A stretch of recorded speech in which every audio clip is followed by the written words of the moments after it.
Hello, my name is Sheree Reinhardt and I am 39 years old. I live in Bloemfontein in South Africa. I am blessed to be part of Down Syndrome International and to be the national chairperson for the self-advocates of Down Syndrome South Africa. I'm the first person with Down syndrome in South Africa to pass a national college diploma in education. I am now an assistant teacher in a school for learners with special education needs in Bloemfontein. I am fortunate to have a real job. The children accept me as teacher and they often come to me with their problems because they can relate to me. Welcome to the 10th World Down Syndrome Day Conference at the UN Nations in New York. It is being held to celebrate World Down Syndrome Day. This year, it has to be a virtual event because of COVID-19. The event provides a platform for people with Down syndrome, supporters and advocates, government and UN officials, and NGO representatives to work together. The theme this year is Connect for World Down Syndrome Day. The focus will be ensuring all persons with Down syndrome can connect and participate on an equal basis with others. This session is about the importance of connection and inclusion in education, barriers and solutions, and the effect of COVID-19.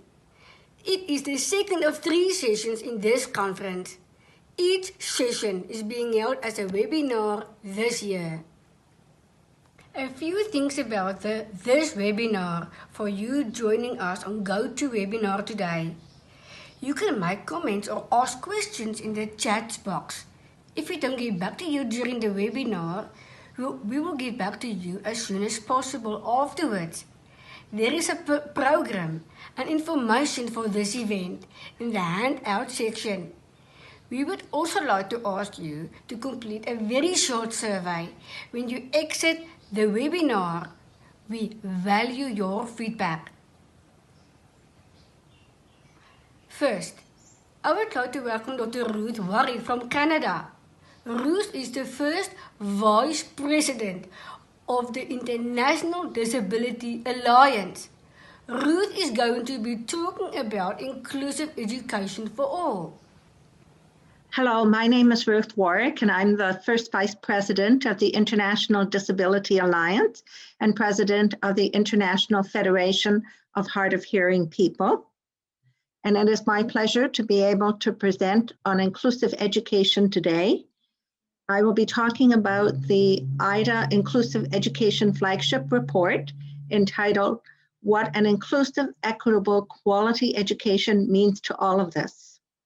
This report was developed by organizations of persons with disabilities that are members of IDA and were part of the Inclusive Education Flagship.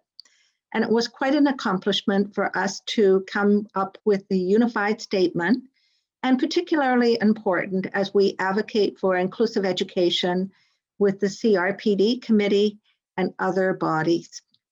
This report, by the way, is available on the IDA website. It's www.internationaldisabilityalliance.org.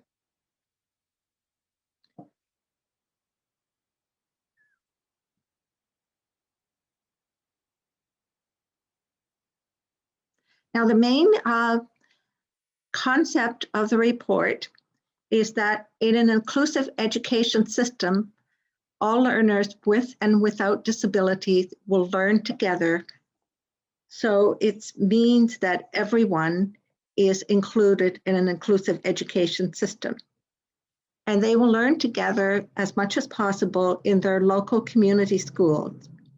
They will receive the support that they need, and this is at all levels of education, from preschool to tertiary vocational education.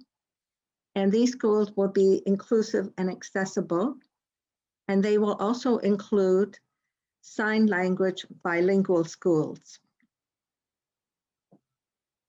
Now, what does this statement mean in more detail? So the main themes arising out of this statement are that inclusive education is for all, not just learners with disabilities. So we're not doing a we-they scenario, we're doing an inclusive scenario that includes everyone. And it is, in our belief, the only way to really achieve the Sustainable Development Goal number 4 on inclusive education. It includes everyone. And in the report, we lay out minimum conditions beyond zero rejection and reasonable accommodation and accessibility required to achieve inclusive, equitable, and quality education for all learners with disabilities. And I will be going over these minimum conditions now. And there are 8 of them. First of all, we need qualified, trained teachers. These are teachers who are equipped to ensure that students are able to participate in quality education. And it also includes teachers who have a disability themselves. That is very important. Second point is relevant and responsive curriculum. So first of all, the curriculum needs to be the same for all students. We're not talking about a different curriculum for students with disabilities, because we talked about a different curriculum that leads to different outcomes and different certifications. We want the same outcomes and the same certification at the end of the process. But this curriculum must be flexible and must respond to individual needs. Third point is that the range of supports from early childhood should be provided. So it doesn't just begin when a child starts school at age 5 or 6. It begins earlier than that. It begins with early identification of the disability. It begins with language development, with motor development, and all kinds of early childhood support for the family, for the child and for the family. And that's an important point, that we're talking not just about the child, we're talking also about the family. The fourth point is about accessibility and support services for inclusive education. Here we're referring to access to facilities, ensuring that it is an accessible facility, not only in terms of mobility assistance, but also in terms of visual losses, in terms of hearing losses. The acoustical environment needs to be accessible. And it also needs to provide information in chunks that is able to be absorbed by the student. And that also involves support services for inclusive education. That can involve sign language interpreters, captioning providers, an assistant for the student. These are important for inclusive education. The next bullet point refers to accessible products and technology. So access to assistive products and technology is important in terms of their being available, so that the student is able to access all of that is available in order to learn. Some of these are specific to a category of disability, such as assistive listening systems for hard of hearing students, or Braille for blind students. But in terms of technology, that might be available to all students. And here we're not talking about replacing the educational practice of teachers by technology. It's an adjunct and something that will enhance their teaching. Non-discrimination and zero rejection policies. These refer to the right to education. So this will be particularly important for this audience, that all children have the right to be educated and to be included and to have accommodations. And we have zero rejection policies. And we need to collect data. We need to do this consistently, and we need to disaggregate it by disability type so we can actually measure when progress has been obtained. And the last main point is about adequate funding. The education system needs funding in order to be supported. And this funding should be on the basis of the provision of services, not on the basis of a certain dollar amount per student, which is labeling. And the amount of funding needs to be tracked so we can also compare how we are doing from year to year. but it is extremely important. We invest in teachers and we invest in students. We invest in the education system. So it's also equally important to know what an inclusive education system is not. And here are 5 points. First of all, it's not the responsibility if it's not the responsibility of the Minister of Education, then it's not inclusive. In other words, we're looking for education to be under the Ministry of Education for all learners. It's not inclusive where enrollment and attendance is solely based on disability status, where we're putting together all students with disabilities and we're not putting together students together, all together, so that we're all students learning together. Or where there's a subpar educational standards. This is not inclusive education.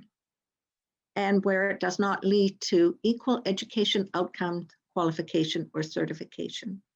Students with disabilities should have the same outcomes as all other students.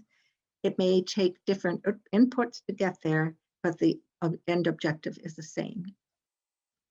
So in conclusion, IDA calls for phasing out of segregated or any setting that does not provide inclusive education in its broadest sense, and for measures to harness the specialized knowledge available in current special school settings to support the transition towards a truly inclusive education. We know that many people already have a lot of knowledge and skills, and they can work together with us in this transition period. So inclusive education requires a transformation of the existing educational system in many countries. Inclusive education is the responsibility of all of us and will require wide cross-sectoral collaborations. And in this slide, I would like to just share with you another report that has been developed in the last year on inclusive education. And this report is by Unesco, which is available on their website. It's called Inclusive and Education, All Means All. So it has many concepts in the report that are very similar to the ones in the IDA report, which I think is good because it means we're reinforcing the same messages. One of the key concepts is inclusive education is for all, not just learners with disabilities, the same concept that I've stated before for the IDA report. Inclusion is a process requiring cross-sectoral collaboration. And it refers to recent reports of the CRPD committee that are increasingly pointing towards special schools being in violation of the Convention on the Rights of Persons with Disabilities. It calls for measures to ensure specialized knowledge currently available in special schools is harnessed in the transition towards inclusive education, a very similar point that was made with respect to the IDA report. And I would like to now conclude with a quotation from my colleague, Gur Jensen, president of the World Federation of the Deafblind. He says, "For me, inclusive education, especially from an early age and preschool, stands out as probably the best tool to teach students through real practice that they are all equal. If education is not inclusive, then how will we teach them to include others when they in time will inherit the world?" Thank you very much for your attention. Thank you, Ruth. We would now like to show you a video sent to us by UNESCO for this event. This video has not yet been shown anywhere and contains key messages from their recent GEM report on inclusion in education. It shows an inclusive school for children with disabilities from Armenia.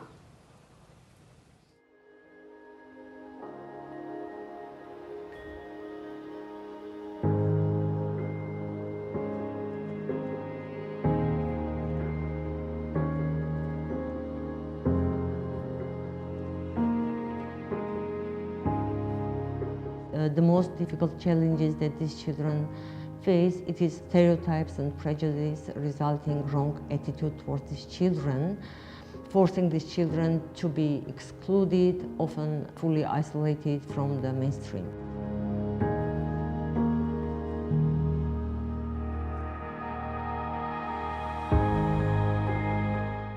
every parent has a dream to see her child not only just rehabilitated, be included in the community, attend school, get education, and to also plan for his future life.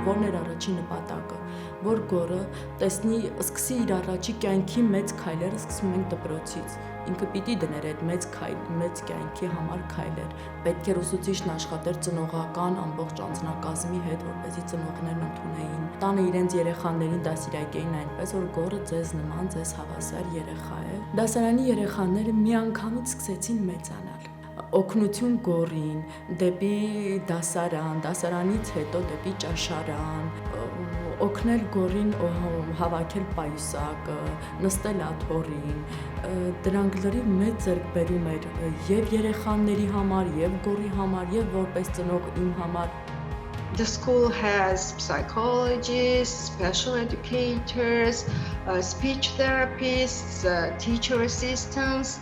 I think we have managed to create opportunities for children to move freely at school. The mission was until now is, of course, to provide quality education by living together, by learning together, and to create a tolerant and equitable school life for all children. Everything starts from education. Education is a weapon to eliminate discrimination, poverty, and support the person really to feel as a member, full member of the society.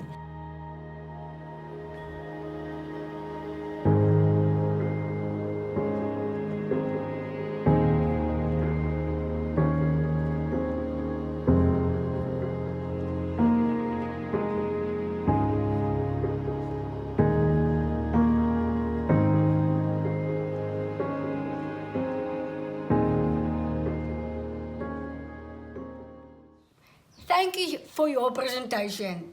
The next speaker is Penny Robertson-Ohm. Penny is founder and CEO of the Australian International Schools in Jakarta and Bali in Indonesia. Penny is going to talk about inclusive education and the effects of COVID-19. Happy World Down Syndrome Day, or Trisomy 21 Day for 2021. I want to speak very briefly on where we are at the moment in this continuing time of COVID for so many people and DSI's education policy on inclusiveness. We do know from research that inclusive education benefits not only students with disability, but all students. In fact, it benefits society. We know that students with disability develop stronger skills in reading and maths. We know they have higher rates of attendance, and there are less likely to be behavioural problems. We know that teachers should be responsible for the learning of all students in their classes, and they must guide the work of teaching assistants or therapists who have been assigned to support the student with special needs. So how well have we done during COVID? The answer that most of you will know is that our students have suffered more than the general population, and this has been shown in the research paper published in July last year called Not Even Remotely Fair. To give you a quick summary of that, it showed that the level of support during COVID versus the level of support prior to COVID in curriculum modification was down by 18%. In behavioural support was down by 27%. Social support down by 38%. Supervision down 38%. Individual support workers contribution down 44%. And assistance with personal care down 19%. Specific aids and equipment down 30%, and access to special allied health down 23%. So in every area, our students with special needs have actually come worse off than they were prior to COVID. So what sort of things can we do to overcome the problems of isolation and lack of contact during COVID, as many countries are still experiencing homeschooling? And in fact, our own school is now entering its second year of online learning. Of course, a lot of classes will be Zoom sessions, and these things that we can look at is making sure that we include students with Down syndrome in regular question and answer sessions.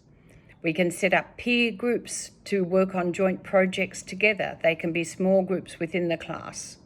We can involve all students in such things as assemblies when you have them online, or any other external projects that you should be running still as part of the school curriculum.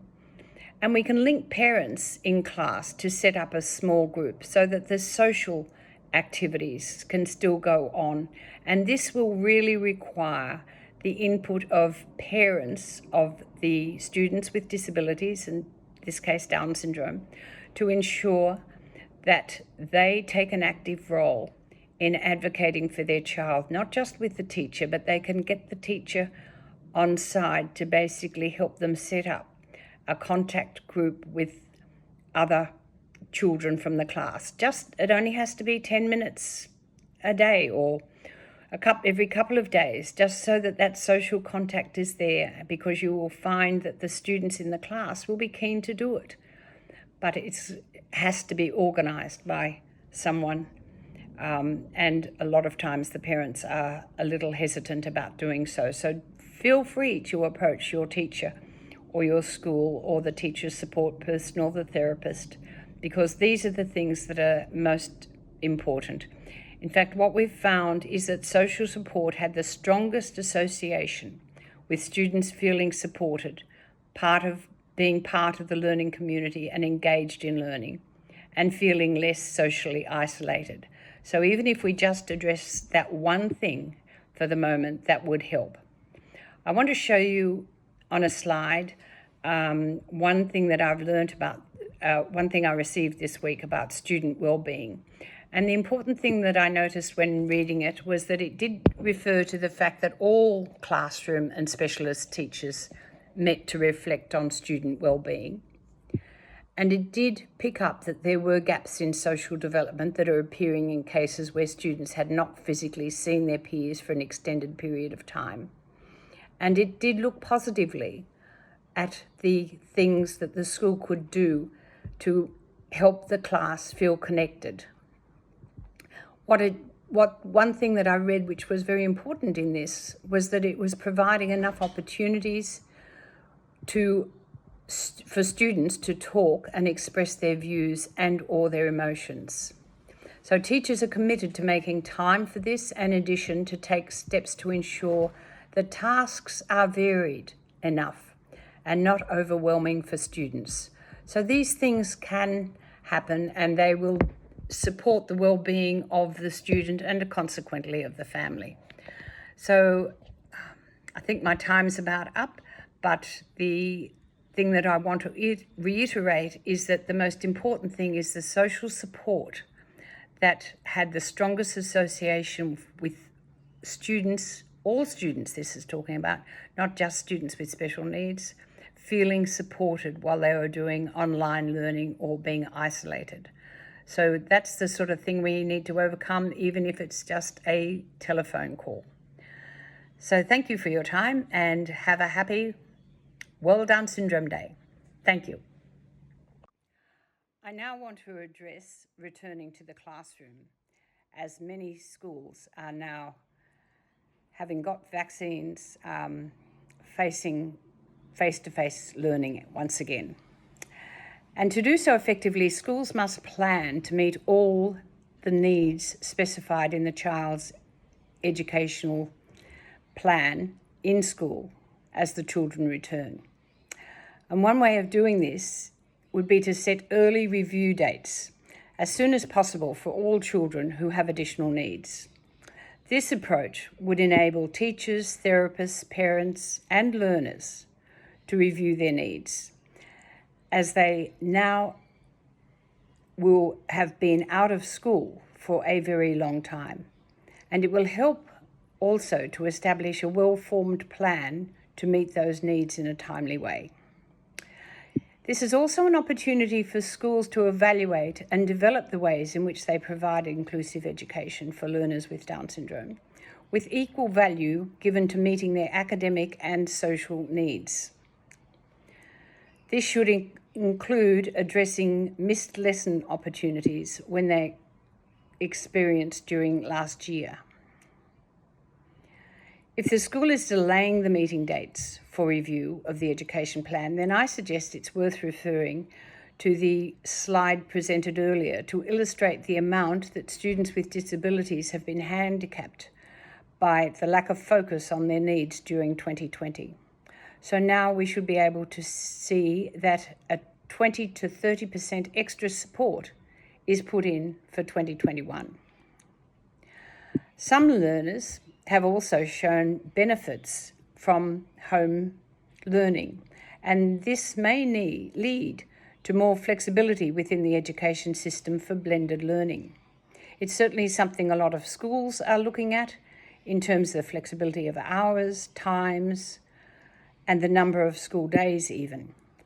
Remembering, of course, that this is in terms of what is best for the student, not for the school.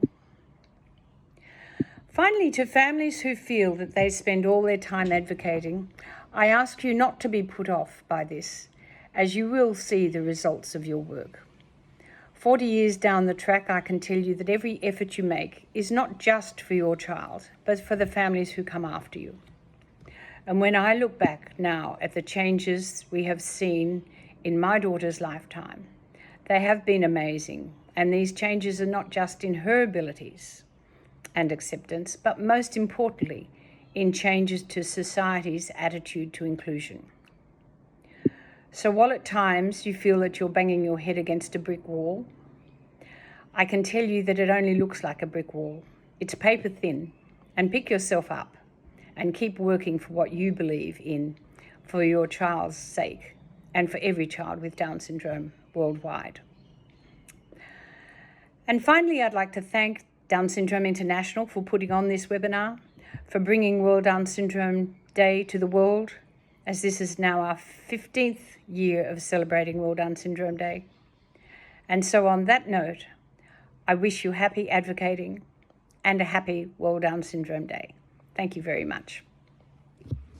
Thank you for your presentation.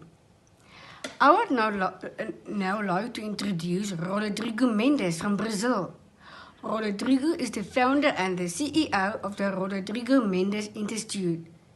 He is going to talk about protocols on inclusive education during the COVID-19 pandemic. It's a great pleasure to participate in the World Down Syndrome Day.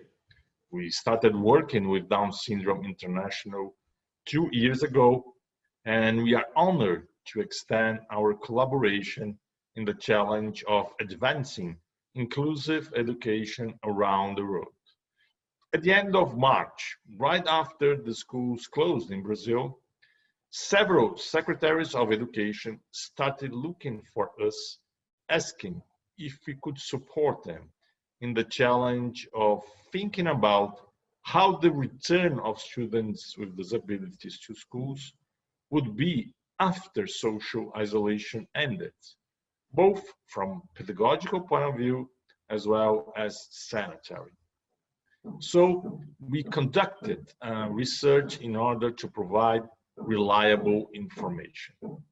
The research turned out to have a great practical impact and was used to guarantee the right to education of students with disabilities on several public protocols. The study explored 3 sources of references. First, a network of 50 specialists in inclusive education around the world. Second, international organizations with emphasis on the UN agencies, the World Health Organization, and the OECD. And finally, the ministries of education from 23 countries, which were already opening the schools at that time.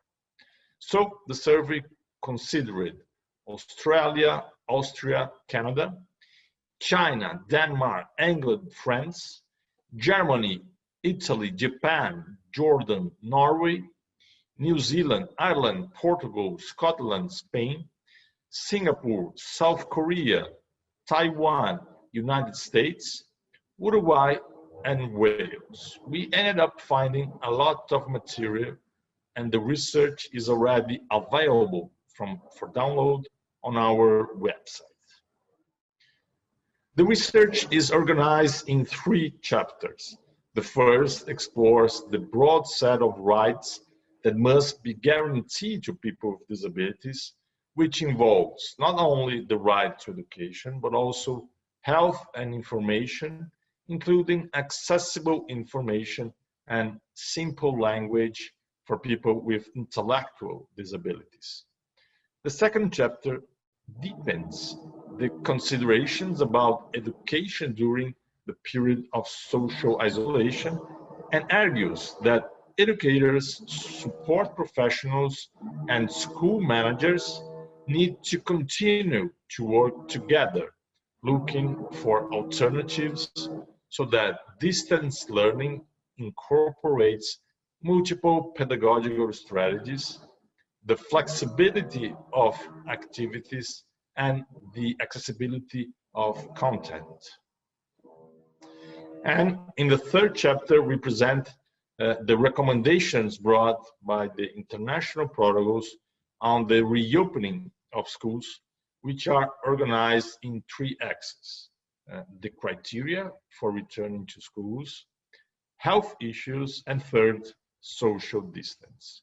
So, talking about the first axis, who can and who cannot return to the classroom? Well, the research points out that there are a diversity of positions on this subject. In New Zealand, for example, everyone should return at the same time, while in Denmark and in Singapore, students with disabilities should be the last to leave isolation. Well, the net of experts consulted considered that although certain children and teenagers with disabilities belong to the COVID risk groups, the medical report of disability by itself should not be accepted as a justification for those students to be left behind. In other words, it is critical to clarify that there is no automatic correlation between disability and risk. The decision must be taken based on a case-by-case perspective, and the decision must involve the schools, the medical staffs, the families, and the students. If the student needs a caregiver, a sign language interpreter, or any other professional support, that person should also be considered on the return. Moving to the health issues axis, the research represents the main hygiene measures that have been adopted around the world. So, in addition to frequent hand washing, procedures for cleaning surfaces, equipment, and toys should be introduced. The same applies to respiratory etiquette and safe food preparation practices. In this regard, students should not be served directly at the buffets. Students with disabilities who have difficulties or are unable to clean their hands need to be supported. In addition, wheelchairs, canes, implants, and other equipment should be on the list of items that undergo hygiene procedures. As for the use of masks, this equipment harms the socialization of students with hearing impairments, either those who practice lip reading or those who communicate using sign language. In such cases, A possible solution is to adopt the use of transparent masks, preferable through the school. The same applies to sign language interpreters. Going to the third and final axis, which deals with social distance, the World Health Organization considers this measure to be the main strategy to contain the spread of the coronavirus. In this territory, the main recommendations are changing the schedule of entry, exit, and meals, and reducing the size of the classes. It is worth mentioning that professionals who support students with disabilities must be accounted for in this resizing process. Social distance is also recommended for students' transportation. And for the teaching and learning aspects, the study addresses the need to monitor the presence and attendance of students with disabilities in order to avoid an increase in school dropout. The research also points out that it is important to make an assessment of what learning was like during isolation, and based on the results, create different strategies to reduce possible gaps. With this, the research leads us to conclude that public policies aimed at the education of people with disabilities during the pandemic period need to consider that, regardless of the complexity of the moment, the preservation of the right to education, combined with the right to health, must be the priority assumption for creating any measures and procedures. In this sense, public managers, school principals, and educators have the role of ensuring that students with disabilities are not excluded, discouraged, or leave schools. Without wanting to subestimate the profound challenges created by the pandemic, maybe we are facing also the opportunity to form more critical, empathic, and capable citizens to be protagonists in the process of building a society governed by equality. Thank you for your presentation. I would now like to welcome Dr. Paula Kluth from the United States. Paula has extensive experience in inclusive education. She's going to be talking about connecting in distance learning. Hi there, my name is Paula Kluth, and I am here to celebrate World Down Syndrome Day with you. My presentation is about connection in the distance learning classroom and just generally thinking about how we can bring all students together at this time.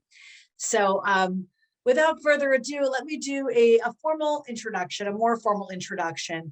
This is me. If you want to learn more about my work in inclusive schools, you can find me at inclusionrules.com or at paulakluth.com. And I've written a lot about inclusion. I've been a teacher in K-12 schools.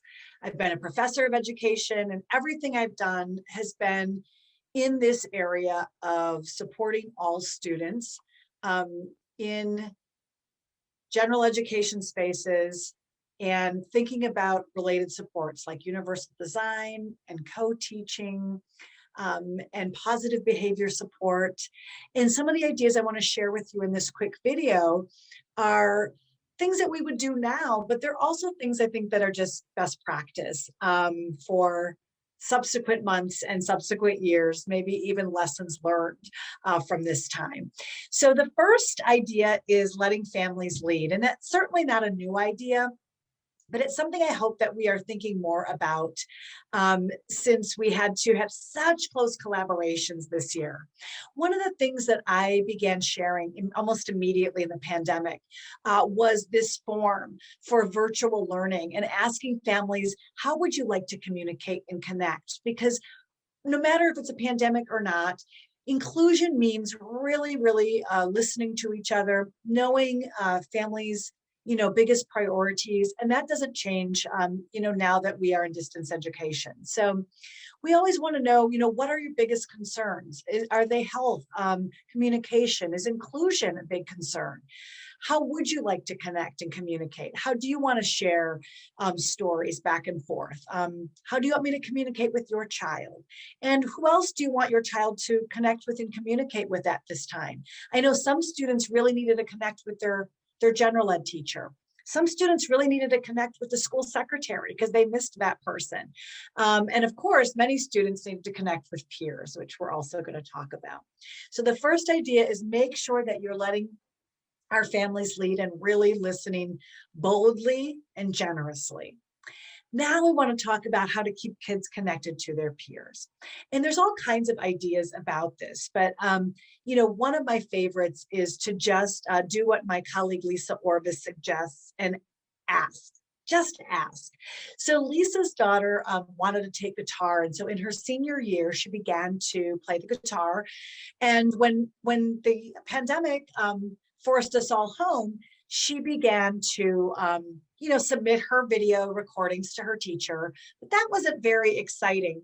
So Lisa asked, could it be more inclusive? And the teacher set up a 45-minute session, invited more students, and they started to kind of jam together and started this guitar club during the pandemic, which was really a stress reliever as well. Here's actually a picture of Chloe with her guitar club. So one way to get kids connected is through clubs, forming the clubs if they don't already exist. If you're a family member, if you have a creative idea for connection, just ask. Look for formal opportunities as well as informal. Are there peer tutoring opportunities that might be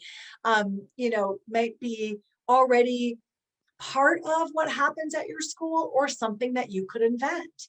So this is a peer tutor script, and I've used these for lots of kids throughout the years, but they were really helpful during the pandemic. We might have students that are working together in a breakout room, and we want students to help each other, but some students without disabilities may not quite know how to support their peer. So by adding in a script, that student may have confidence and some good ideas for how to be helpful, how to teach something. So these scripts can be offered during class where students help each other, or maybe even after school for tutoring programs that are more formal. How about something like this? This is called Together Apart Time. Structuring classroom activities so that students have prompts or exercises that help them to interact with those that are learning in a different environment. So this was submitted to me from a team in Texas. And what they did was they had centers in their classroom, and at every center there was a game or an exercise or an activity that prompted students in the classroom to interact with those at home, so that students were just kind of continuously building their community and getting strategies for virtually, interacting, communicating, playing together. Here you see a restaurant game of some kind. Sometimes kids were sharing their favorite stories or books back and forth, but just looking for, students to have some ability to not only learn from and interact with those in their physical space, but to make sure that they kept those ties strong with those that weren't in the classroom. This is something that that I love, and I'm hoping that it's something that some folks might continue to do after the pandemic is over. I did a lot of writing about virtual learning at this time and virtual inclusion. And this comes from a piece that I wrote with my friend Mary Falvey. And this is Logan and his sister Emma. And one of the peer supports that Mary brought to us was kind of having siblings sub in, right? Siblings are the peers that you live with, right? If you want to put it that way. And so we found that there was a lot of kids that had to rely on siblings for support. But again, a younger child like Emma may not have every teaching tool at her disposal. So instead of asking her to go through some kind of a plan, We might just give Emma some prescription, like, can you read one picture book a night with your brother? Or we could send home some learning games so that they can play some games together. So if the class is learning about the solar system, we could send home a bingo game about the solar system, and Emma and Logan can play that together to learn some of those standards-based concepts.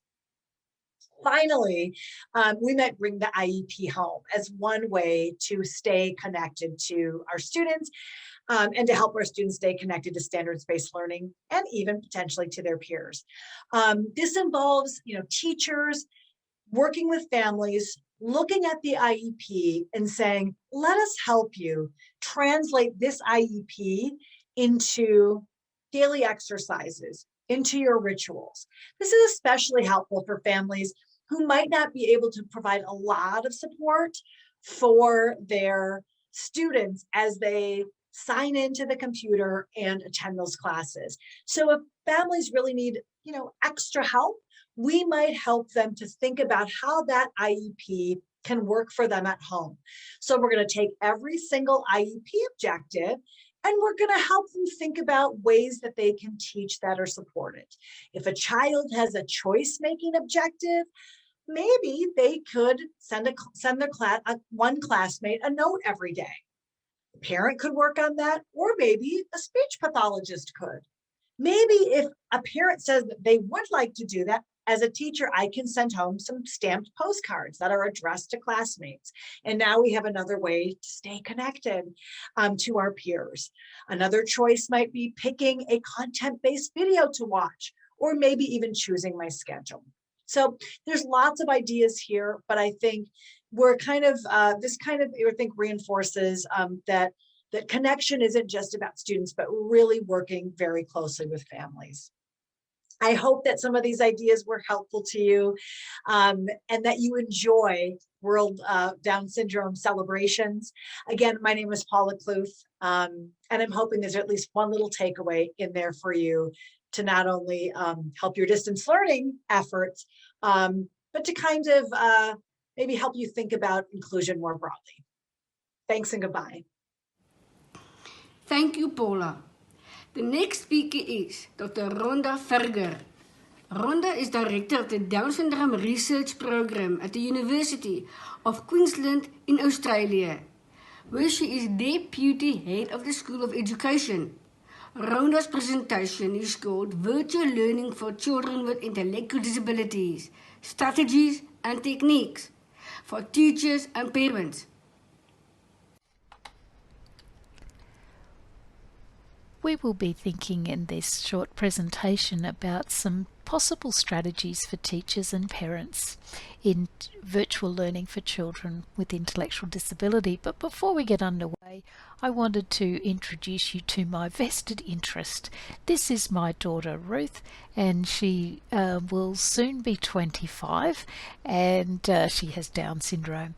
And along her life, I guess we have learnt a lot from working with teachers and others in the community and helping her to learn. And one of the most interesting experiences was when we went to Canada, and being Australians, we were enrolled in the School of the Air, the children were, and we were then looking at teaching remotely.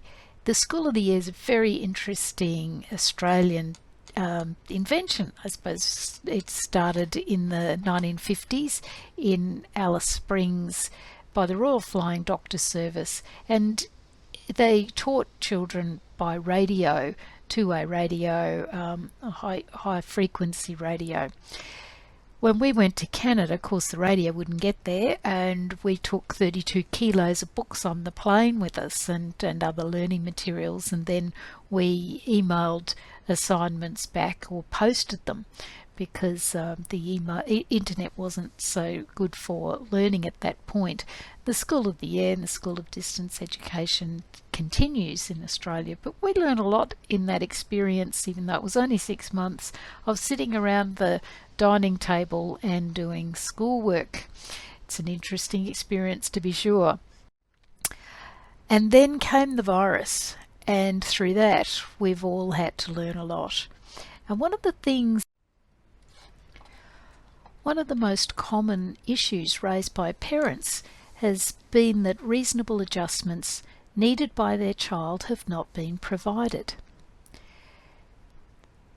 When the pandemic first hit us, we were all thrown into the new and unknown, and teachers suddenly had to change much of the ways they had already taught, and many felt overwhelmed. And I have to be honest, it was new learning for me, and I know what it feels like. Unfortunately, this meant many learners with intellectual disability were left with their parents to do as best they could with the materials provided. Now, in effect, they were back to the integration model of schooling, where learners with intellectual disability were with the class but were without support. This seems to resonate with me with what has been found in many low and middle income countries implementing inclusive practice. We'll get to it when we've got education sorted for students without disability. So I ask, why do our students with intellectual disability have to be left to last? I really strongly believe that they need to be the first we think about and plan for. And this careful planning will help all learners, and we know this from inclusive practice. So where might we start? It can be quite overwhelming. Well, what I think you'll need is imagination, creativity, a sense of humour, and be ready to have a crack. Just have a go and see what happens. And often we get surprised what does happen.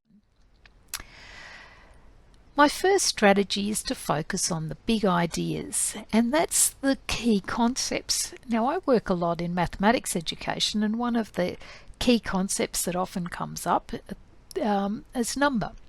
So getting an understanding of, say, the count word sequence and building a number line. And my all-time favourite, of course, is using a calculator. For anybody who's read or heard me speak before, it's a really important idea to teach children explicitly how to use a calculator and when it's appropriate to do so. We need to be able to think about what are the big ideas, because there are lots of things we might cover, but we're thinking about a focus on the key concepts. So how do we know what these might be?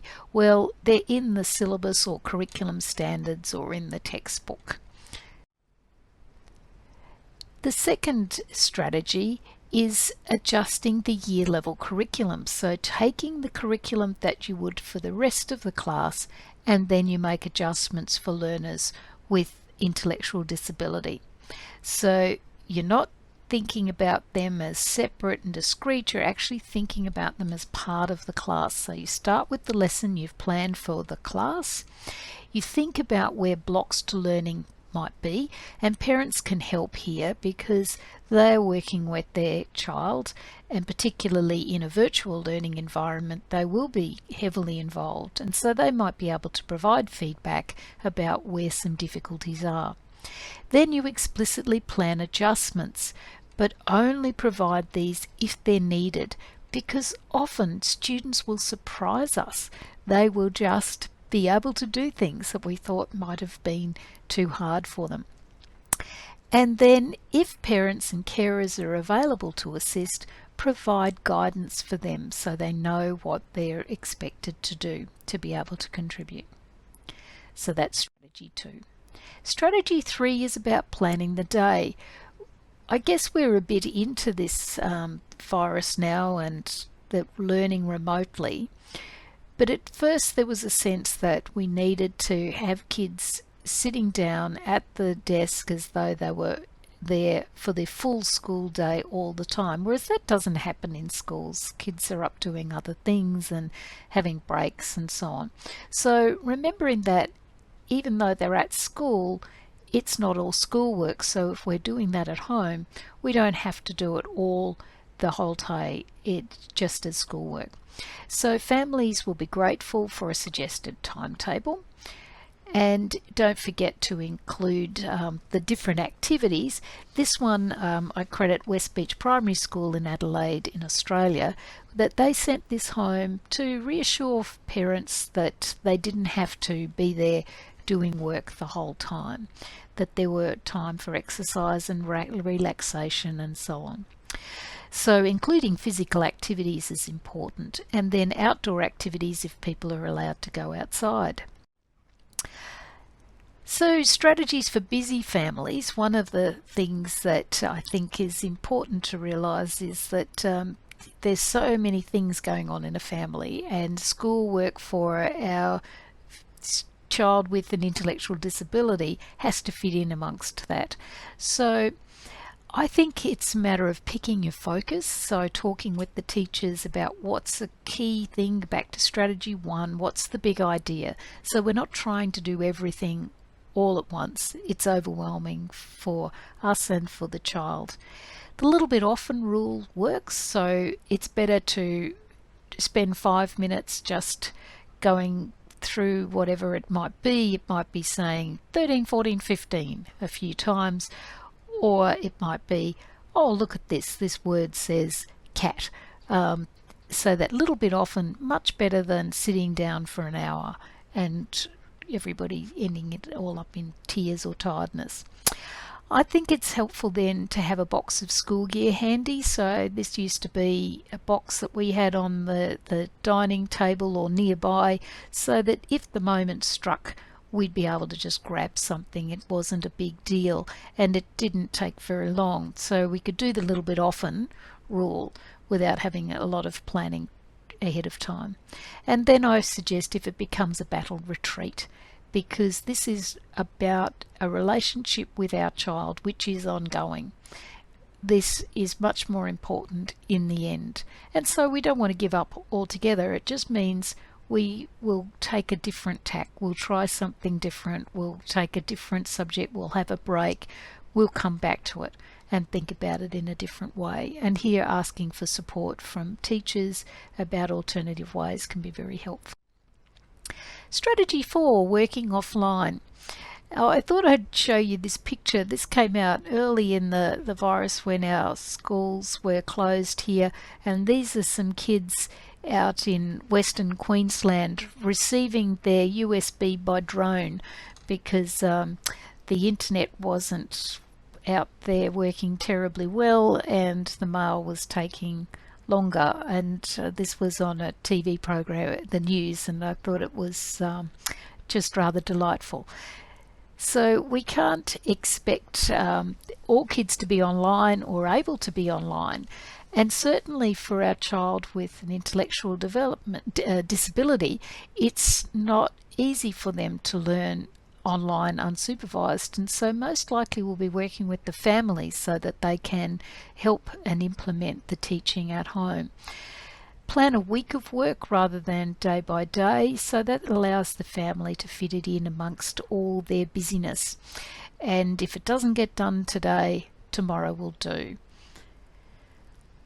I would recommend sending materials home at least by the Thursday of the week before they're needed, so that parents can have a look at them and then they can ask.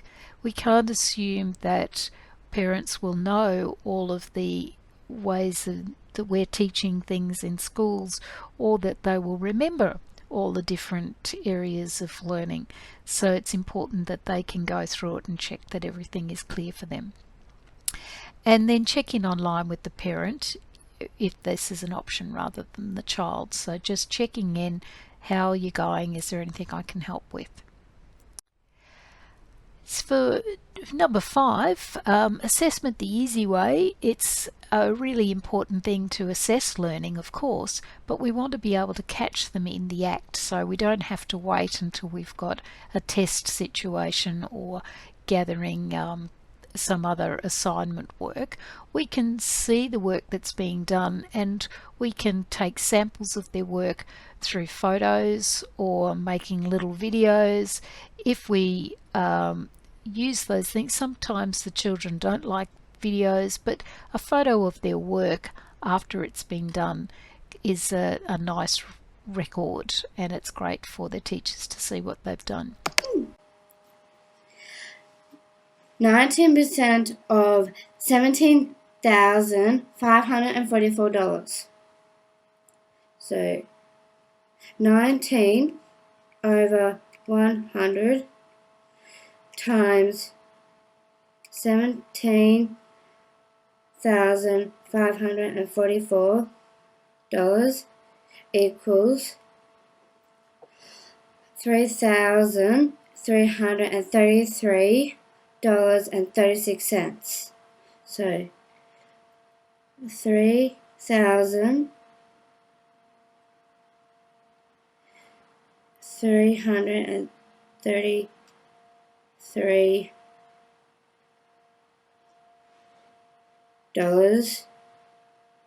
and 36 cents. This is how much tax I pay. This is this. Strategy 6, there's more than one way to do anything. And so we can, if one way is not working, we can try other ways. Games are terrific. So not just computer games, but things like Monopoly will teach a lot of mathematics, but also a lot of language and turn taking. The great thing about games is that you get the opportunity to watch the other players. National broadcasters around the world will do all sorts of education materials, and so you can get lots of different ideas from them. Now, strategy 7 is not so much about the learning academic work, but it is critical about keeping up social relationships, and so that's a really important part of school, at least I think as important as academic work. And so if children are learning in a virtual environment, encourage them to keep the video on. Just remind them to check the background or get the parents to help check the background, and then they can keep seeing their friends. It might be possible to arrange online sessions that are just for fun. So the strategies that I've talked about here are those around there, and those I hope will help you. And I'd like to say thank you to the children with intellectual disability and their parents and teachers who've taught me so much, and I welcome you to contact me if you would like to follow up the conversation. Thank you very much, Rhonda. The next speakers are from the Peru Down Syndrome Association. Amy Apaza, Coordinator of Inclusive Education, is going to talk about opportunities in virtual education for students with Down syndrome. Zemania Rodriguez, a self-advocate, will talk about how connection can lead to opportunities after high school.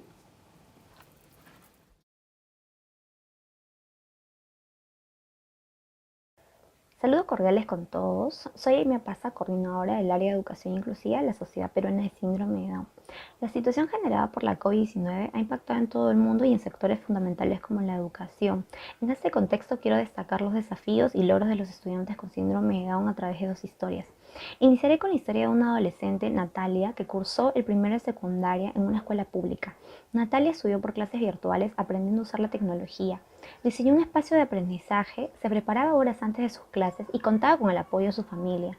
Inicialmente experimentó barreras en su aprendizaje. En su mayoría las clases no eran adaptadas.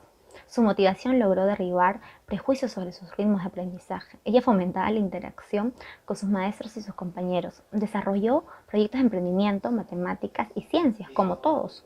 Así fortaleció su talento como oradora. La segunda historia es la de Álvaro, un joven fotógrafo de 28 años. Decidió estudiar en la modalidad alternativa, que está dirigida a adultos mayores que no concluyeron sus estudios. Álvaro quería acabar la secundaria y sentía que podía. Él no terminó ese nivel educativo porque en el Perú, hasta antes de establecerse la ley de discapacidad, este grupo solo alcanzaba la primaria. Su interés es estudiar una carrera como cualquier joven. Por eso siempre insistía a su familia que lo ayudaran a terminar la secundaria. Cuando por fin se matriculó, al principio fue difícil. Enfrentaba barreras actitudinales con sus maestros debido a su aprendizaje y no participaba como los demás. El último grado lo pasó en la pandemia. Utilizando la tecnología, cursó las mismas asignaturas que los demás, investigó, aprendió más sobre la literatura, geografía, cultura, entre otros. Logró graduarse y con mucho entusiasmo ha comenzado a prepararse para postular a la universidad. Estas historias nos demuestran una vez más que los países deben garantizar la educación inclusiva en todos sus niveles y modalidades. La educación es el arma que cambia vidas y la inclusión es el camino para construir una sociedad más transformadora y justa. Muchas gracias. Hola, soy Ximena Rodríguez, autogestora de la Sociedad Peruana de Síndrome de Down. Defiendo a todas las personas con discapacidad. Quiero contarles sobre las actividades que realicé durante la pandemia. Primero entrevisté a Etiberto, docente de un colegio público. Me contó sobre cómo desarrolló su trabajo en la pandemia y que una escuela virtual es posible. Hablamos también sobre mi experiencia en una película peruana. Participé en eventos virtuales para docentes y familias defendiendo la educación inclusiva. Y porque tenemos el derecho a estar en un colegio regular y no ser discriminados como fue en mi caso. Bastante lo difícil que fue para mí conseguir una escuela. Me gustó poder compartir mi historia porque sentí que requerí que me apoyen y reconozcan a la persona con discapacidad. Me preparé un curso regional sobre el liderazgo y empoderamiento para las personas con discapacidad. Ahí puedo exponer mis ideas sobre la educación inclusiva y cómo podemos eliminar la violencia sexual y psicológica. Conocí a otros líderes y escuché sus experiencias y pude contar mis intereses. Al trabajar en grupos virtuales pude darme cuenta que en el Perú y en otros países las personas con discapacidad estén aisladas, no quieren que estemos en el mismo colegio y más o menos en la misma aula. Estos aprendizajes que tuve los compartí con el grupo Autogestores Perú. Por último, decirles que es importante compartir con otros líderes, no se aíslen, no tengan miedo de lo habitual. Querer una sociedad inclusiva no es un tema personal, es querer un país y un mundo mejor. Muchas gracias. Thank you, Amy and Jemenia. We now welcome members of Inclusive Solutions, Skopje from Macedonia. Their presentation is called On Lockdown. Zoom from your room and right on the side.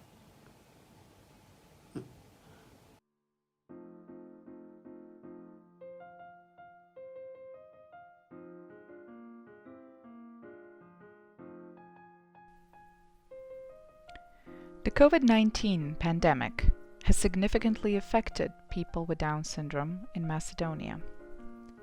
Prolonged lockdowns have led to various challenges, including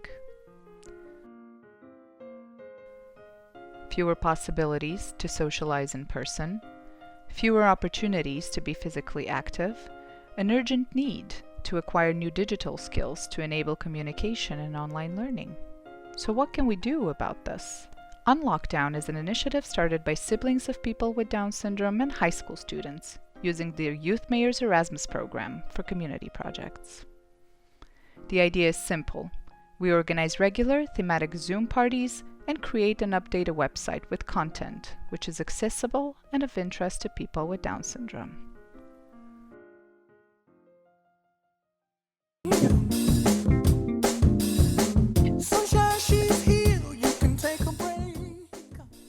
The Zoom parties are happening every Saturday, and we sing, dance, work out, and chat.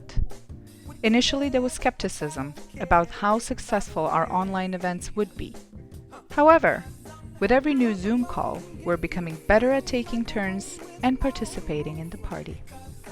Clap along if you feel like happiness is the truth, because I'm happy. Clap along if you know what happiness is to you.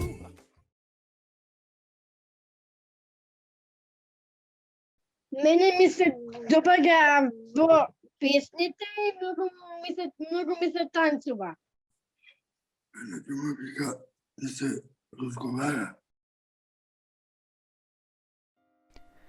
The main idea for the website is to provide a digital platform with easy-to-read content, pictures, and videos that are created for and by people with Down syndrome. Currently, we have a section on food, one on personal interests,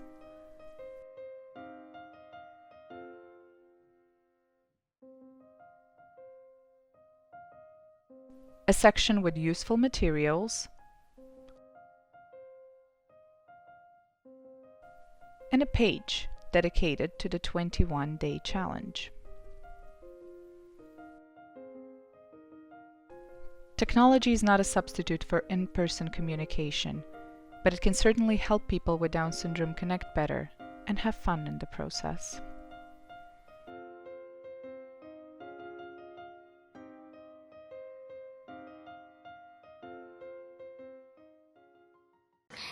Thank you for your presentation. We would now like to give you a look at the upcoming featured documentary, Forget Me Not. This is a film about inclusive education and narrated by Oliver Bernier. The film has been in the making since its team won a competition, launched by VideoCamp at the World Down Syndrome Conference in March 2018. Hi everyone, my name is Olivier Bernier. I'm the director of the feature documentary Forget Me Not that will be released internationally later this year. It's a co-production between Rota 6 Films and Maria Farinha Films. I'm really excited today because 3 years ago, VideoCamp launched their fund to make this film, and today I'm sharing with you some of the first clips to be screened publicly.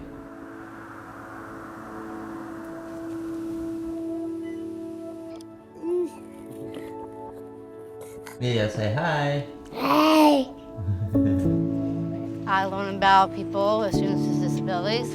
One of the next steps to empowerment that we believe here at TC&J is the opportunity for people with intellectual and developmental disabilities to think college, if they want to think college. That's what everyone should have, the opportunity to make choices. You better be, honey bunny. As a mom, I'm afraid that I'm afraid of making the wrong choices. We would want him in an inclusive preschool with gen ed peers. I think the big thing is New York City was one of the most segregated school systems in the nation for special education. So it's going to be battling that. Inclusion means to me is how people are nice to each other and how we respect the classmates. The film Forget Me Not follows our own journey of trying to have our son Emilio included in the public education system. And what we quickly learned is that segregation is still the norm and inclusion takes a fight. One of the most important things that we learned early on was that you have to be your child's foremost advocate, because no one is going to do it to a greater extent than you. Even though the law is very, very strong on promoting kids being educated in integrated environments, particularly kids with intellectual disabilities, the vast majority of those kids are still segregated in the United States in special classes. And to me, that's a huge failure. Time doesn't stand still for Aiden. This battle began when he was 11, 12 years old. You know, he's 16 now. He doesn't get this time back. It's time for another punch in the gut like we got from Willowbrook, where we need to turn and look around at what we built and say, now that we know better, how can we do better? Along the way, I met many families who had similar journeys to ours, and what I found out is that our experience with Emilio is not unique, and that's the unfortunate part. But what I also found out is that inclusion works.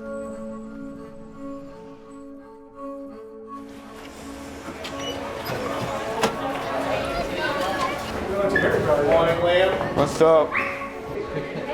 Hey.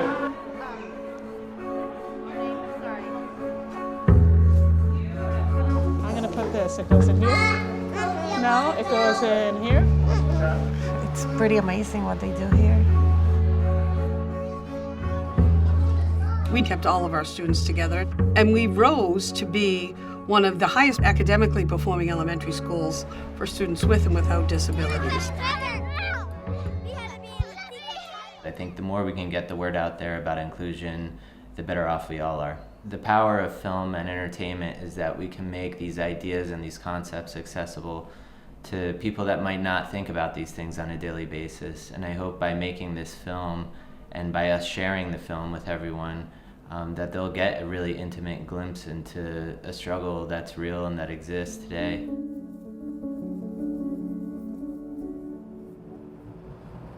I dream that he can have the same opportunities every other kid has, and to be exposed to everything every other kid is, and accessing life experiences like the other kids. I just want to take a minute to thank Down Syndrome International for putting on this event this year and every year.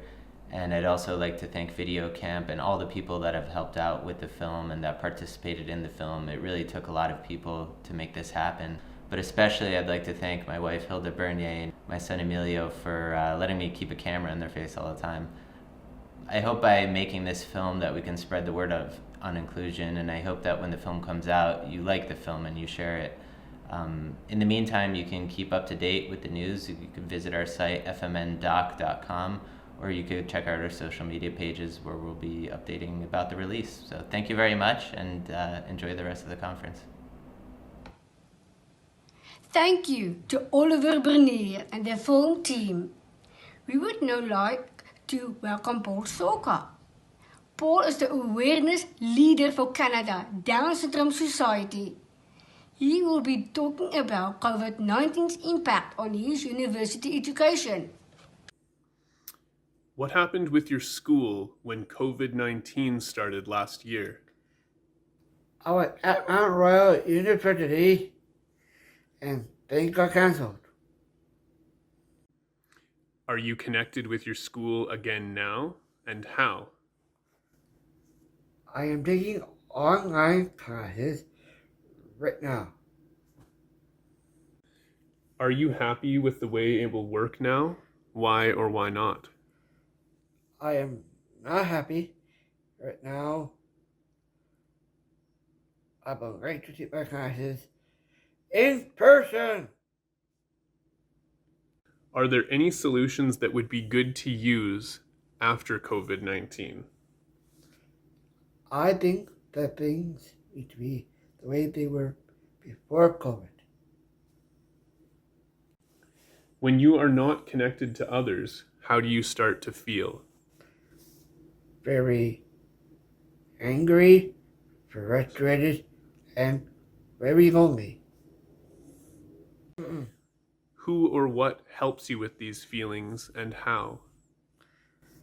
My counselor, Kimberly, helped me by listening and hearing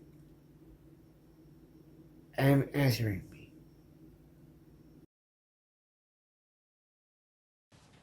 Thank you so much, Paul. Thank you to all our speakers today for sharing your knowledge, views and experiences.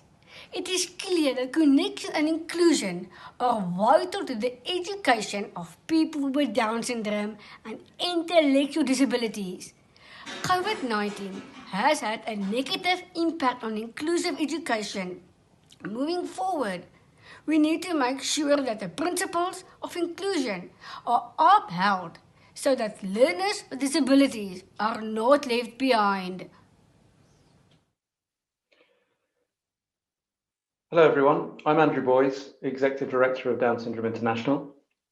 On behalf of everybody at DSI, I'd like to say a big thank you to Sherry for moderating today. I'd also like to say a big thank you to all of our speakers today for their interesting and informative presentations. And finally, thank you to all of you for watching today on GoToWebinar and UNWeb TV. Thank you for your time and thank you for your support. Goodbye.